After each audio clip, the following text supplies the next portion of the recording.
নাতিয়া, সবুজের প্রহরী নামে এই গল্পে আমরা পরিচিত হব এক অসাধারণ নারী নাতিয়ার সাথে, যার ক্ষমতা আছে পৃথিবীর সব ধরনের গাছপালা নিয়ন্ত্রণ করার।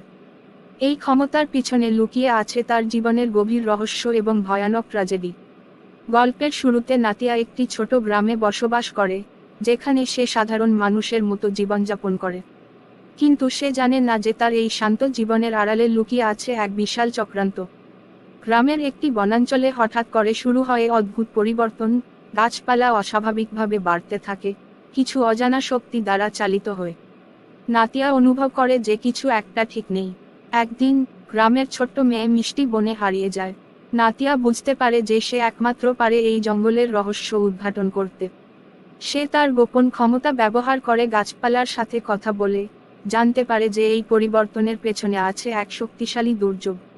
নাতিয়ার জীবনের প্রথম বড় সংকট আসে যখন সে জানতে পারে যে এই দুর্যোগের মূলে আছে তার নিজের পরিবার।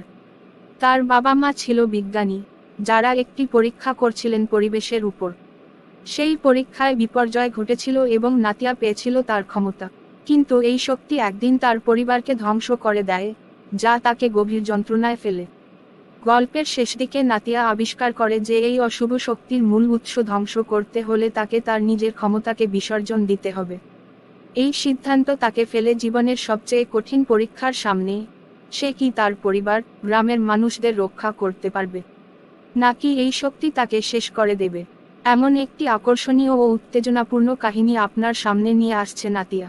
এটি একদিকে যেমন মজাদার ও সাহসিকতাপূর্ণ, তেমনি অন্যদিকে তা ভরা রয়েছে বিষণ্ণতা ও ট্র্যাজেডিতে।